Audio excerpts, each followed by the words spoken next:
Hello, everybody. Welcome to Rock, Paper, Hand Grenades. I'm Matt Connarton, and appropriately enough, as always, to my right, my very right. Very really, far right. I'm surprised I'm still on.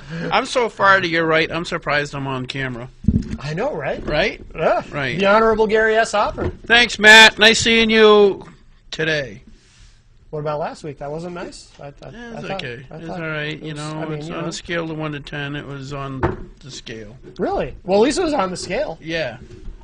It wasn't too I'll far take it. right to the scale. Hey, so anyway, I stopped by Uptown Auto to have my son's oil changed, and the most honorable John Heichel's over there, and he handed me a stack of New Hampshire. U.S. Constitutions. So I'm going to hand these out outside of Margarita's after the show. If somebody wants one, come by and get it at 7:10ish. Yeah.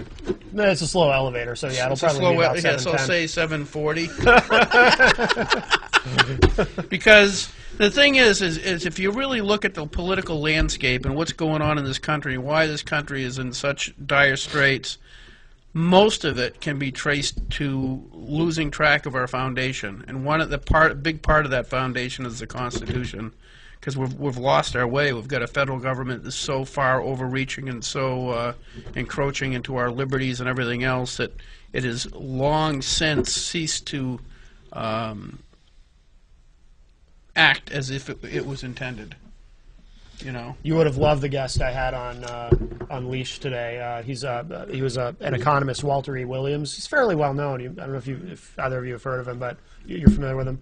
Libertarian and very much. He was talking about the 10th Amendment and government overreach. And so anyway, we're going to hand those out a little after 7 tonight, out in front of Margarita's. If somebody wants one, if you promise to read it. I think that's the only drawback. People might not read it. That's Eastern time. That's Eastern. For our viewers who are for all those people in Thailand. Yes. Yeah, you probably want to get moving. We're huge in Thailand, you know. Yeah. Karen, I don't know if you know that. So anyway, tonight our guest is the most wonderful Karen Testerman. Who's to the right of you, but I want to know. Yeah, that is. She is to the right of me. Wow. Well, see, then the seating works perfectly. Well, actually, not for the viewers, because it's the opposite if you're watching, you know. Right. But yeah. But for us, yeah. For us, yeah. So I don't know. That's pretty far. I think you should be off the edge if you're to the right of me, I would think. Pretty close. Pretty close. Pretty close. Well, now, so I'm curious. In what ways are you to the right of Gary?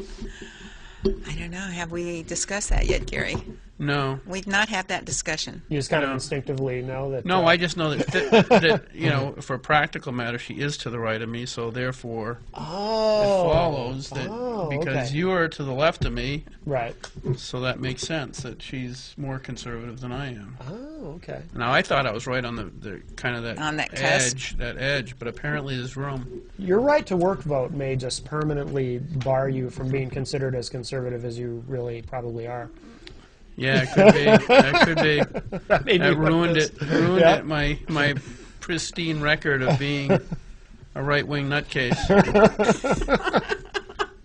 Oh well. Oh well. I guess that's where we are. See? There you go. That's because I would have voted for right to work. All right, so we figured it out. Yeah. Good going, that was Matt. very good. Yeah. See?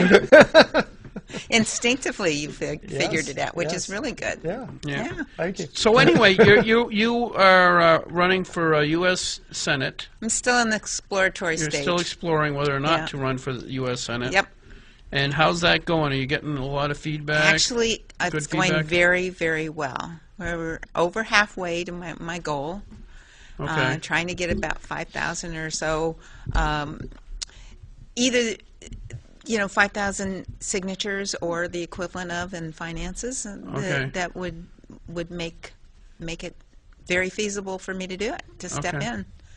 And if our I talked to Mr. Heichel today, and he said, "Yeah, you're a good lady. He's thinking of jumping on board." So. Oh, good. Well, and if our illustrious senator continues to do what she's doing, then we don't have to worry about it. She'll just get me elected.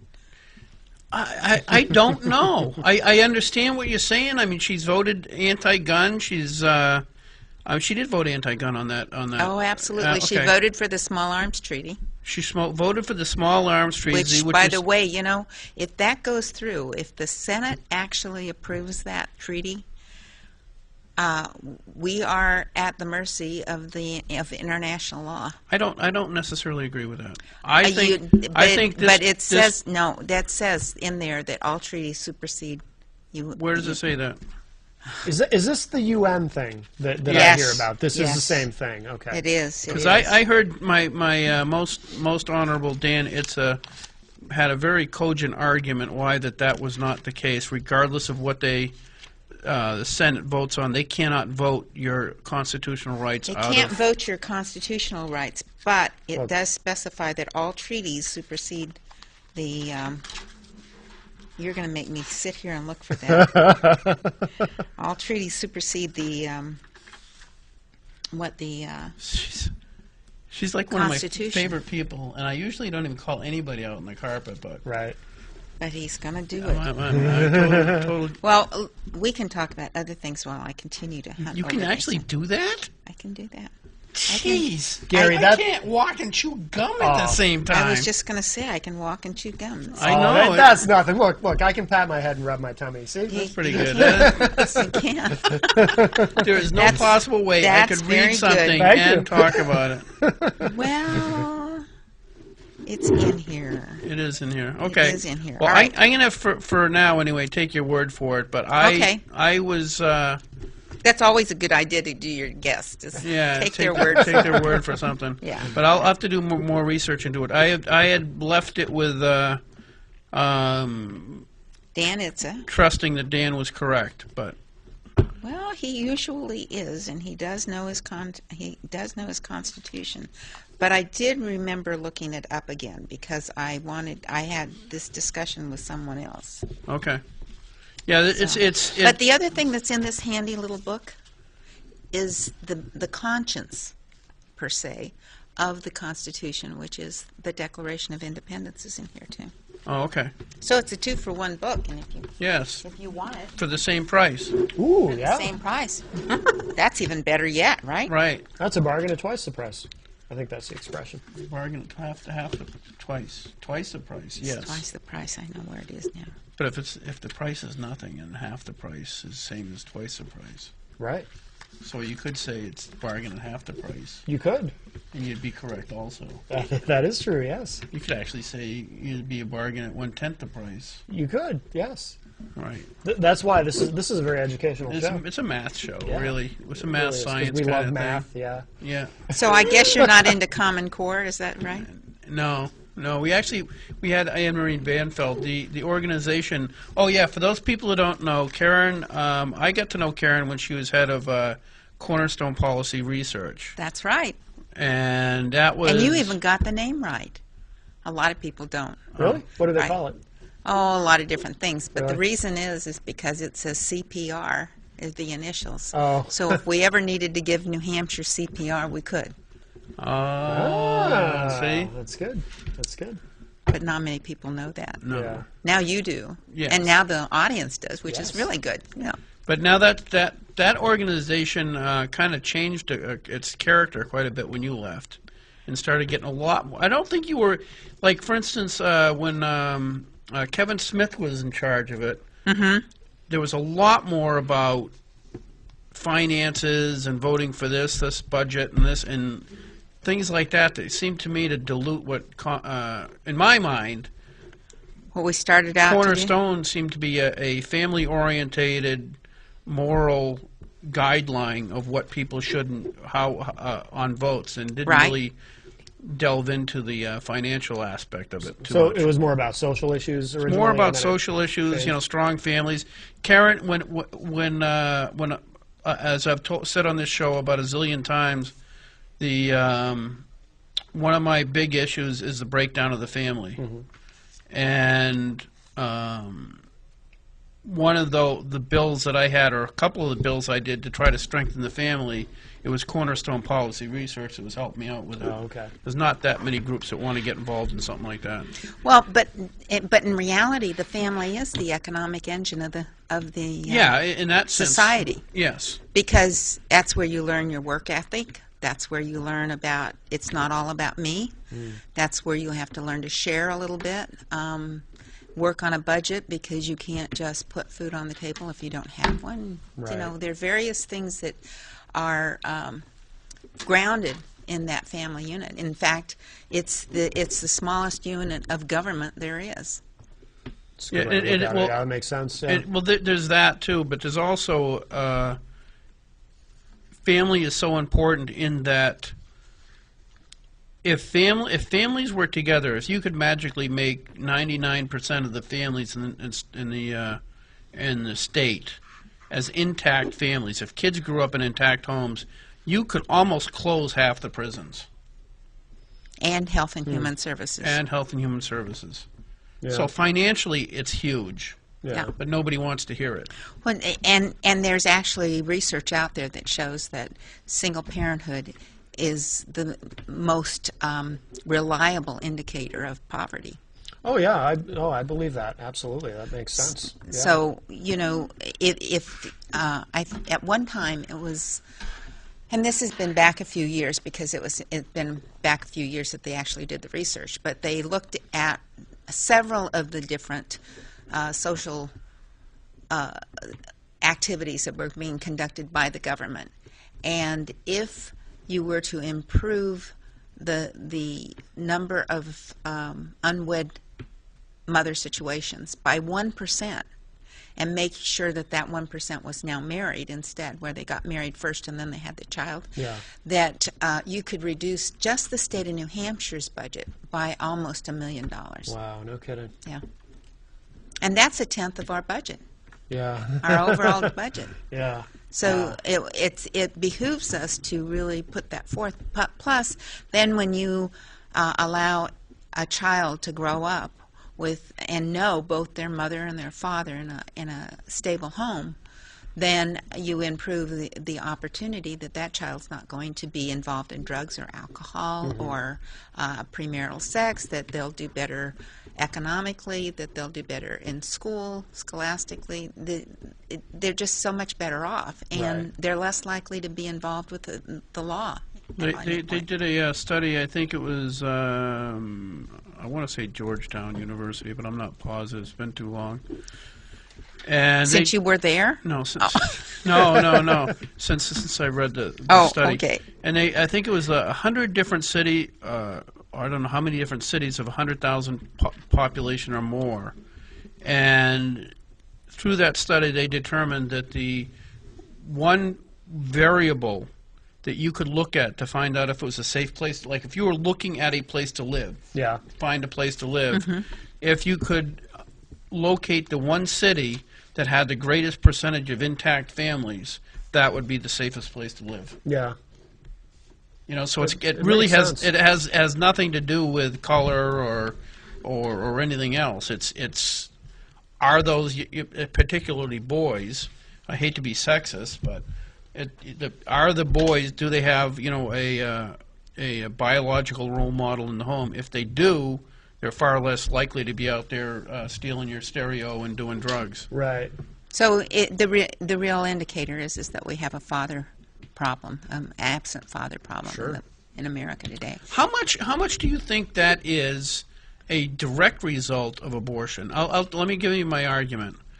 That once we said that a woman has a right to choose to get an abortion, we are likewise telling men that if a woman gets pregnant, she does or doesn't have to have a child. So therefore, the opposite side of that, or the other side of that coin, is a male might not feel obligated to take care of a child because he doesn't even get to even decide. So why, if she can decide to opt out, he feels like she decided to have it. It's not mine. It's no longer, in other words, there's no longer a responsibility associated with pregnancy as it was back in the 60s and 50s and prior to that. That's part of it. But I also argue that the one action that happened that sent this snowball going down the hill is the institution of no-fault divorce. Because it then became the only contract. If you want to look at marriage as a contract, it really is more than the contract. But the only commitment Because prior to that, your word was your commitment, and your word was as good as a contract. So you could have a handshake on your word, and you would be held to it, and most people would honor it. But when you said that you could walk away from the marriage vow just because you decided that you no longer wanted to do that, that now gave you the right to walk out on a contract. And that's when, if I would wager to bet, not that I'm a betting woman, but at any rate, wager to say that at that point is when you could probably go back in history and see that our legal papers became more intense, and more specific on what they were saying. Cumbersome. Exactly. And when we went away from the simplicity of things to a much more complex situation. Yeah, because once your word doesn't mean anything, then everything has to be written correctly. And when you do that, it means that if you're really, really smart and you really are very careful to parse everything, that you can find some way to break down whatever's written. Right. Do you think people take marriage to? I mean, obviously, if I think both of you agree that no-fault divorce causes people to maybe take the divorce aspect of it too lightly. Well, it's easy to get out of this, but do you think people also? And I haven't thought about this as much as either of you. I've never even been married. I don't have a family, but you want a family? I'll sell you one. No, because I think it'll end up costing me more than. Yeah. Yes, sir. Do people, do you think, also take marriage itself too lightly? People rush into it, and I'm not even necessarily talking about... Well, I think you can see that all the time. I mean, Yeah. Well, first of all, Hollywood. Yeah. They're a wonderful example. They get married and remarried, I think, once a week. Reality television. Reality television. But you know what?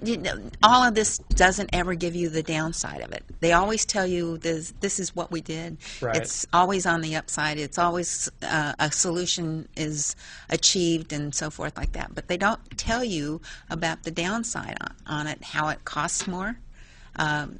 Most people that enter into a divorce don't ever think about, now I'm maintaining two households. Right. And even if we both walked away from it amenably, it's very rare that you have a situation where both couples walk away and split everything down the middle Right. and say, well, it's just like we were never married before. Yeah. There's still the animosity that goes with it. There's still all of the headaches that go with it. Plus, now you're always in contention, and you've got a built-in argument all the time. Mm-hmm. So we don't look at the downside of it. Yeah. No, the downside is the one of the arguments for no-fault divorce was supposed to reduce the acrimony in divorce, and the fact of the matter is that hasn't gone down. I don't think Just I perpetuates think, it I and think makes it worse. I can think of like a handful of people that I've ever heard who have had a tolerable divorce. Yeah.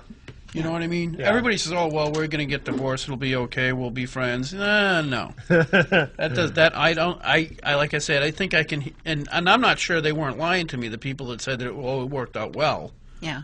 Well, and Or maybe the other in their thing opinion it did, but is that the assumption is that the children do okay, that the children will bounce and adjust as they need to be. But the reality is that children do not do okay, that they're really, even, 10, 15 years after a divorce, a child will still say, or the grown-up child at this point will still say that if they could, they'd want their parents to get together Oh, again. sure. Yeah. They'd want them back together as a family. And many times a child will assume, through no indication, but they'll assume that they were the cause. Oh, yeah. And so yeah. the blame comes back on the child, and then they end up with more problems, which is why we have all of the extra type of activity or programs that we have in Health and Human Services, because we're trying to address all of those problems. Right. Right. Yeah. And I found it. Oh, you did? Okay. okay, go. What do you got? Okay. Jeez, I don't know how anybody can read and talk at the same time. Talking awesome. about the president, he shall have the powers by and with the Where advice. are we? Where are we? Article, where are we? We're Section 2 of Article 2. Okay, Section 2, Article 2. Thank you. It says in the second paragraph, he shall have the power and by and with the advice and consent of the Senate to make treaties, provided 2/3 of the senators present concur. Now, so they have to be present. So this isn't just 2/3 of the whole Senate. Yeah. And he shall nominate. That was amended in the early 1900s. Changed by the 25th Amendment. You're right. Which made it so it's only the senators who are present. Well, that's what it says, yeah. Right, but before it was 2/3 of the Of senators. the whole senators, which is yeah. a huge difference. Right, right. You're right. Let's Sorry. see. No, go ahead. Where did it go? All right. So I thought that he can make the treaties with the consent of 2/3 of the senators. Yes. All right. I have to keep looking for the rest of it, though. I thought I found it. So. I love you. All right. So I have to go find the other half of it that talks about the treaties. But so, yeah, so if you look at what that does to little boys, it's just amazing. You know, it is absolutely amazing. It was like when I first introduced my no-fault bill in 2001, I think it was. Dan Itza said that he checked with the Department of Child Youth Services how many of the kids in this, because the bill was before Child and Family, where Dan was his freshman year, and he said how many of the kids here are from broken homes or single-parent homes, and the guy said all of them. Yeah. We don't have any kids. I mean, I always use the number 90% because there's got to be anomalous. Somebody that's not. Yeah, Sure, of course. But Dan said that the director at the time of DCYF says no, we don't have anybody that's from an intact home. Well, that's interesting. and there was a greeting card company that came into a prison one time and dispersed Mother's Day cards to the prisoners, and they ran out of them. Had to reorder some and bring them back in, so that because there were so many Mother's Day cards going out, so they thought it would be a good idea to do it for Father's Day, and they had no takers, or very few kidding. takers, Huh. because 90% of those men that are in prison have no father relationship. Right. Makes sense. You know, That does make and sense, sometimes yeah. the fathers are present; they just have no relationship with the child. Sure, that's strange, So yeah. that's really important. Typically after divorce, it's I forget what the number of years are, but most fathers lose touch with their biological children after, I think it's like 5 years of divorce. After No they've been kidding. divorced. Oh yeah. Really? That's interesting. Well, because fundamentally, you end up with this hostile environment where the woman and the man don't like each other or are mad at each other over the divorce. The children are used as pawns in the divorce, and if you know anybody that's gotten divorced and has kids, you can you can hear the tales, and you always hear one side of it, but there's the other side too. Yeah. And then there's the way it really happened. Yeah, and then there's the way it really happened. Three sides to every story: yours, mine, and the truth. Yeah, pretty Yeah. much. And so you have that variable, and then you have guys tend to hook up with another woman, and she's got kids, and his alliances change over time because it becomes. We hear in the legislature we have guys who come in who have. We had one guy come in, Dave, and his wife kept accusing him of molesting his own kid. There was never any evidence of it. Really? You know, but the judges believed it, and they went along with it, and stuff like that, and you know, stuff like that. So you end up with, you know, you get restraining orders out, and eventually it becomes such a hostile environment. People can only take so much, and they give up. Yeah. You know? Yeah. And other things happen too. I mean, I'm convinced that some of the fathers get so desperate that they end up taking everybody's life, or the mother, whatever the situation is. It's not really a good situation in the end, and the children are the ones that really suffer. And so many times I've thrown out the idea that if you really are determined to get this divorce, then the judge should award the house to the child and let them be stable. Let them go to the school that they want to go to, whatever. And if you want this divorce so badly, then you are the ones that need to come in and have the visitation rights with your child. Huh. So you can do all the moving back and forth. I like that. I dig that, yeah. It's kind of, I'm not sure about the practicality, but the idea It may is not really be good. practical, but you know, and well, the principle behind it is it's as cool. practical. Yeah, very good. Yeah. It's as practical as making the child move all the time. Right. Repacking their packing, and you know, getting on the airplane to have to go someplace all the time. It's very inconvenient for the child. Oh, yeah. And we don't think about them, and they're really the ones. And that they're are also the ones who can handle that change the least, because Yeah. kids need stability. Yeah. Of above almost anything, Right. is stability, and that constant back and forth has got to be, you know, in other words, if a kid's going back and forth, he's got, you know, one set of friends at one place and he doesn't see them for days, and Right. another set of friends, and Well, and it messes them up terribly. I mean, our granddaughter was moving, and her family was moving to a new house and everything, and she was starting her school year, and I mean, she was totally out of sorts at one point, and came home and said, you know, I just don't like anything. Everything's all messed up. I hate it. And it took a week or so for things to settle down, and now that you're in the house, now you have your own bedroom, and now you have everything is sort of in its place. That some children roll really easily with change, and others just love to have that organization. They need to have that space, and they need to be able to call it their own. So, hey, before we're going to run out of time because you get a lot. The thing is, I also want to check on, because other shows will ask you all kinds of other questions. What I really care about is what is your position on the Second Amendment specifically? Why do we have it?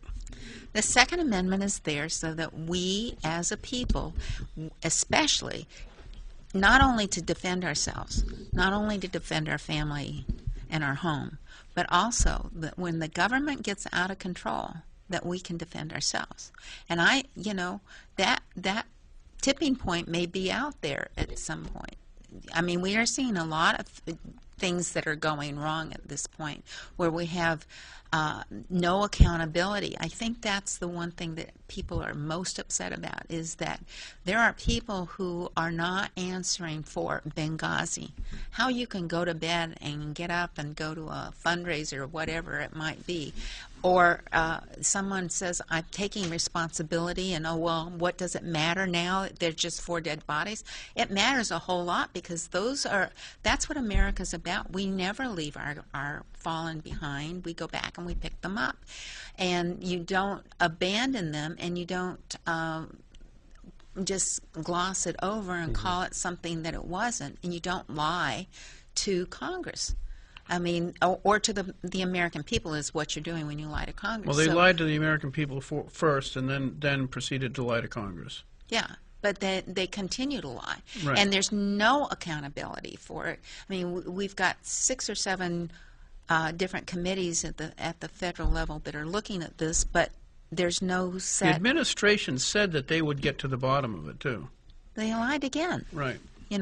But so if we get to a situation where we have and we're seeing it, like the gentleman the other night that was standing up at a school board meeting and trying to just ask a question about Common Core, and he was not only escorted out but arrested. Yeah. Where was that? Oh, in Maryland. And if you look at the video, this man is a gentleman. He does nothing at all. Yeah, he wasn't out of line. He wasn't out of line. Anyway, no. You see situations where the police are, in some areas where the police are actually instigating a situation and just keep pushing and pushing and pushing until the person either puts their hand up or touches them slightly, and that is an automatic assault. Yeah. And so then they arrest them and take them away. You see Well, over they had here in that- Concord, they had, yeah. where where we're buying a Bearcat, and the reason that we're buying it is because of the Tea Party and the Free Staters. Free Staters, excuse me, but those Free Staters are people who are financially well off enough that they can come and relocate. Right. They're not coming here illegally. They're not crossing the borders and asking for food stamps. They're coming here and setting up their own businesses, and they're contributing to society. So why are they a threat? Yeah, they're not here to start a riot. So it's the militarization of our government that's going on, It's and creepy. so it's creeping up, and it is creepy. Yeah. It is creeping up. So the Second Amendment is there so that you and I, if it gets to the point where our government becomes tyrannical, that we can defend ourselves. Yep. Yeah, because we shouldn't have to fear the government. The government No, the should government fear should us. be afraid of us. I was actually thinking that. I said that a couple of years ago. What was it? 2 terms ago? I think it was a Dan Itza bill, and I don't remember what it was. But we had a bunch of people in the balcony with firearms. Oh yeah. You know. Yeah, I remember. And the that. Democrats were so upset and so scared Really? that that's when they passed that rule to eliminate any open firearms from the they tried to get rid of firearms altogether, I think. But at any rate, it was during that same thing that I says, you know, it's kind of refreshing to be afraid of the people. Right.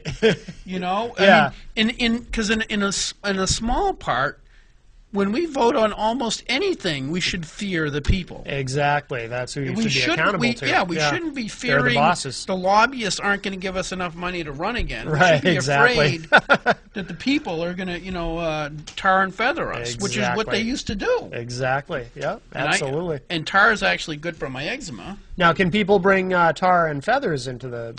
I'm allergic to feathers. Okay, so you I would personally object to feathers. Yeah. But the tar is actually good for my eczema, so if they, Right. So there needs to at least maybe a balance. If There's you're a gonna balance. bring in feathers, you need an equal amount of tar. or more, extra tar. Okay, extra tar. I need extra tar. So if you smoked cigarettes, you'd smoke extra tar. Extra tar, yeah, the Yes. extra tar cigarettes. Right, exactly. yes. Matt, you're right on the caught I picking know, the right? ball today. Oh, man, that's really impressive. Your eventual opponent, speaking of the overreach of the government, and I didn't understand when this came out earlier this year why this wasn't the biggest story on the planet. I just thought it was so outrageous that they have letters of her urging the Internal Revenue Service, the most oppressive branch of the government, to specifically target Tea Party members and Tea Party groups for thorough investigation And individuals. and intimidation. And it is intimidating, and you should hear some of the stories. I had Kevin Kookogey on my program. That's a real name. That's a real name. Okay, sorry. Kookogey. It's fun to say. Kookogey. Kookogey. Yeah, it is kind of. Well, he taught me how to say it because I was saying it all wrong and I'm really butchering it. But at any Anyway. rate, he was on, and he's a homeschool dad Yep. who was teaching his children about civics. And some of the other homeschoolers that they associated with said, hey, why don't you teach our kids too, because we like what you're saying, and we like, you seem much more knowledgeable than we are. So he started doing that, and it became popular enough that he established an organization called the Linchpins of Liberty. Okay. And I can so already see where this is going. Yeah. that's right. So the IRS So it's not the hand grenade pins. It's No, No. it was just Okay. of liberty. Okay. And so basically he said he would teach them about not only how to operate in the government, but give them the background that they needed to understand what it was all about. Because of that, he went through, in fact, I don't think he still has his IRS recognition for being a nonprofit. They wanted to see every email, every letter, every donation. Is this guy in New Hampshire? No, he's from, I forgot what state it was from. Why don't they But just anyway- ask the NSA for all that? Just shoot them an email. Hey, we need all this. That guy's would have stuff. been, well, this broke, You know? this broke You're a first, genius. Yeah, you are a genius. But at any rate, that was one of the stories. But there's another couple where they make contributions to candidates that they support. And all of a sudden, they were being asked for everything to do with their business. Wow, really? Yes. So, and there's a man here in New Hampshire who came up and he said they came and they audited him. He kept asking for written proof of what the problem was, and they said, no written, but go down to Manchester to the IRS building and write your $1,000 check, and then we'll leave you alone. Oh, that's wow. extortion. Yeah, that's it just is simple extortion. Yeah. But Wow. there's nothing to, so there is a class action suit that's being drawn up against the IRS. But at the same time, there's this letter from Jean Shaheen. No, it's from Jean Shaheen. Okay, I drained Brimage. She's one of 7 senators who asked the IRS to look into. Chuck Schumer, Jean Shaheen, and who's that guy that was a comedian that ran for Senate? Oh, Al Franken. Al Franken. Yep. And I don't know the other 2. Well, there were 7 of them. Oh, 7 of them. Okay. Total. But and I have a copy of the letter. In fact, I should probably just start carrying it around because it's a great prop. Yeah. But, and they're using that as a tool of intimidation. And then you've got, 15,000 new agents that were hired so they could implement Obamacare. Right. And she's also the biggest proponent for Obamacare there is out there. In fact, the reason that we only have one insurance company, Anthem Blue Cross Blue Shield, that was her when she was governor, is because she helped eliminate all of the competition. Right. Another thing that people don't realize is that when the government was handing out money to the different states for abstinence education, the first year she turned it down because there was no organization or there was no vehicle to oversee the abstinence education. That was a lie because George Fellendorf, who, by the way, just passed away, and Dan Hogan were sitting on that committee. And but she turned away the money, and then the next year she said, well, if I have to accept it, I will make sure that it's tied up in administrative costs. So none of that money that was coming from your back pocket and mine and going through the federal government and being allocated for abstinence education ever got to the children. None of it. Mm-hmm. It was all wasted by this person. Yeah, she's been profoundly left-wing forever, but she comes across as moderate. And a lot of Democrats are really good at that. Yeah. They're very, very good. Like we were talking about that with I was talking about that with Ross Terrio this morning, who lost his race by actually not that many votes. I was going to say, he did 36 votes in a Democratic district. Respectable turnout, yeah. But like in her thing, it says her flyer, first of all, she attacked Ross and lied about him and stuff like that to get elected. And Democrats outspent the Republicans in that race like 3-1. So they spent out 3-1 in a Democrat. This is what Ross pointed out today, which I thought was pretty astute. Outspent them 3-1. Okay. In a Democratic district, she barely won by 35 votes.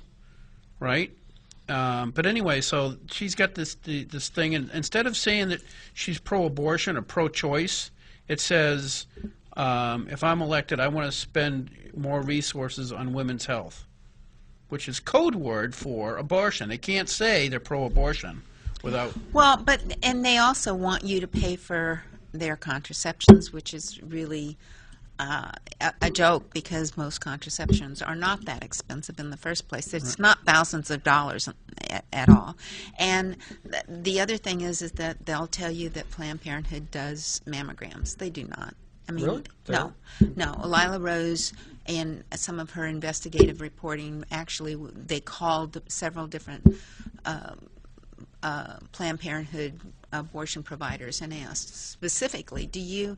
I need to come in and get my mammogram, and they would always say, we will refer you, we do not do them here. So there's a lot of misnomer about what the organizations and what the companies actually do. What was that? Stop hitting the mic. I don't know who. It's probably me. Probably.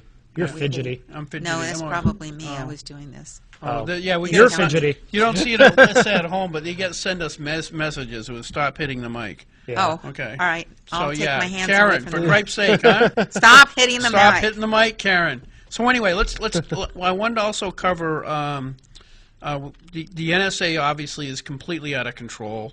No, we didn't talk about that. We talked about the IRS. They're reading your emails all the time. Yeah. Why are they doing that? Yeah. What is your take on Snowden? On Snowden and the whole Well, issue? Snowden definitely did us a favor by alerting the average person, the common man, to the fact that there's investigations going on without a warrant, which is a complete violation of your constitutional rights. Yeah. Right.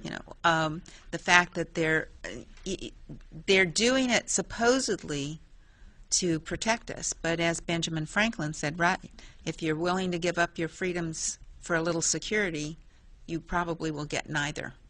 Well, Yeah. I thought he said anyone who is willing to give up liberty for security deserves neither. Well, that might be what he said too. Yes. I might have been. One of you might be paraphrasing. Yes. I probably was paraphrasing. I know I was paraphrasing. So I will relinquish that to the Honorable Hopper here. So you fall on the side of whistleblower in terms of Snowden. Yes, yeah. And I still am trying to figure out how you don't know some of this information when we've got some of the best investigative abilities around. Yeah. I'm not one who thinks that you throw away the the profiling book standards because you don't want to offend somebody. Well, Right. That makes no sense. So in other words, if you came out to your car, you live in this neighborhood, you come out to your car and there's toilet paper all over it in the morning. Mm-hmm.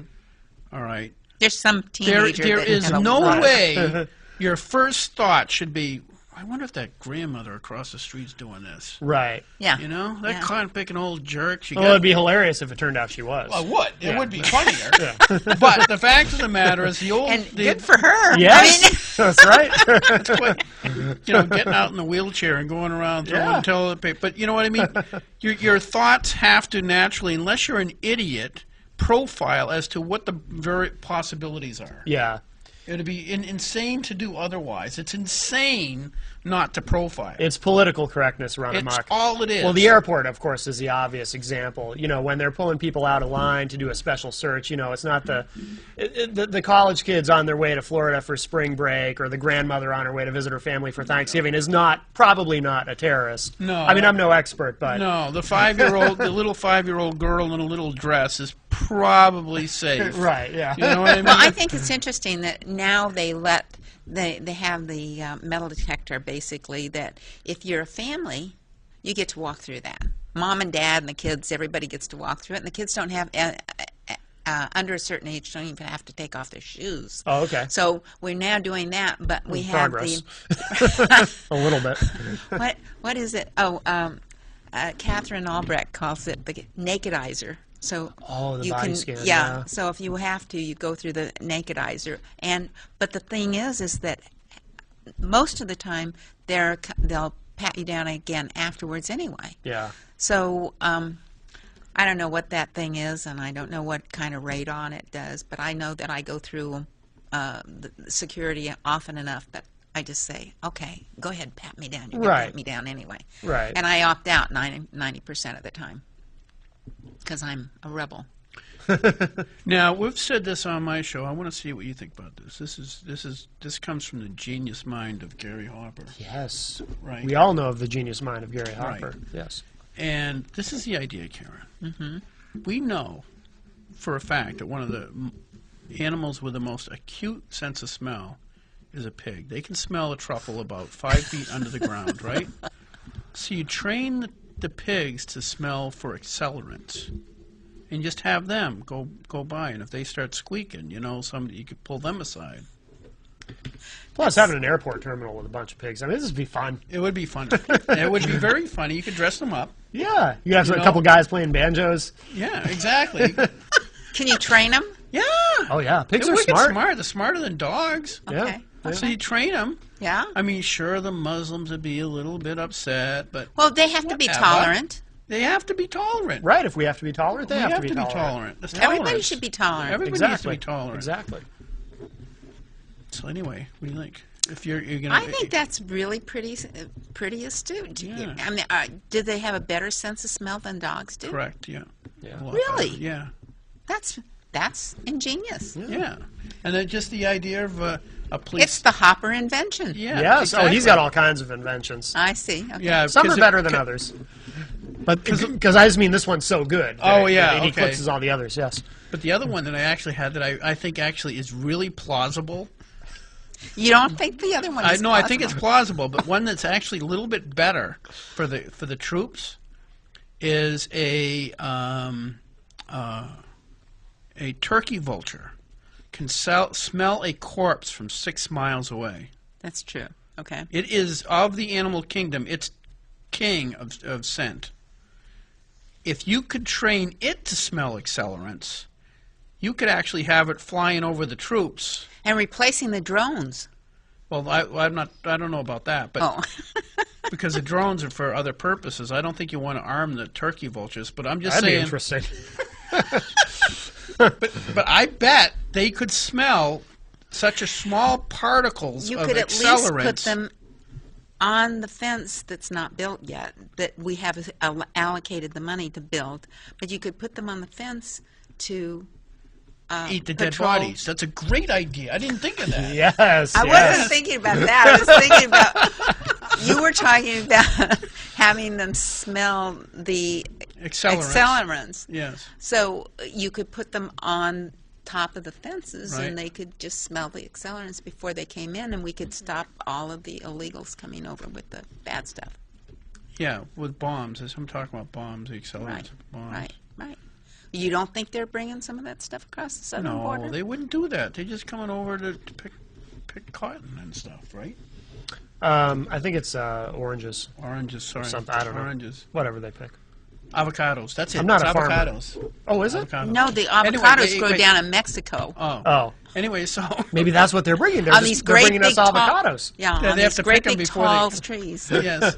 So anyway, we only got 10 minutes left. Oh, I'm not gonna have to have you back because we're getting too silly.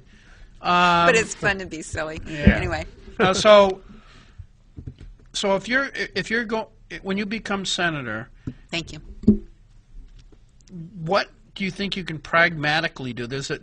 Obviously you and I are aligned on 90% of everything, but what can you do pragmatically? Like what do you intend to do if you become senator to start curbing the NSA, the IRS, the absolute encroachments on liberty that are constantly going on? Well, there's a lot of things that are going to be coming up for votes, and you know, you don't always have to come up with the ideas, but you have to stop that's what I'm many for. of them. There are good ideas, but there's a lot that you have to put. I know. Sidestepped. Unless I'm missing. I kind of noticed that, yeah. I'm good at sidestepping. I've been practicing because I've been watching legislators do it for years. Oh, yeah, that's true. That's true. Yeah. But no, but seriously, there's some things that you could actually not do or not consent to do, like Rand Paul when he stood up with his the bill that was. It was a 600-page bill that was handed to them an hour before they were supposed to vote on it. And Senate rules say that you're supposed to have that, any legislation, 48 hours prior to online so that you can read it. Right. Now, not that you could read 600 pages of multiple bills.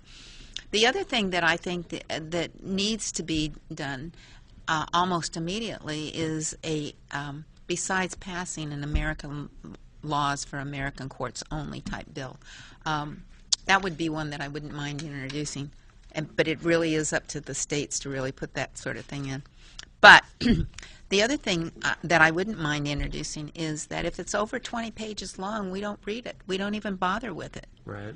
Because the Constitution that set up this whole country is less than 20 pages long. The Declaration of Independence has, what, 5,000 words in it or less? So if we can establish a country and operate on it for over 200 years, then certainly any legislation that comes through that's going to amend it or change it or explain part of it can be done just as simply. And when you take it down to it's only addressing one subject or one segment of that, it's much easier for the common people to understand, which was the beauty of our government in the first place, was that the common person could understand and discuss it. It also, if you start reducing it to the 20 pages or less, it becomes a lot more difficult for people to add in certain benefits for certain states and certain districts. All the pork to make sure the bill goes through, even though the bill is completely unacceptable to begin with.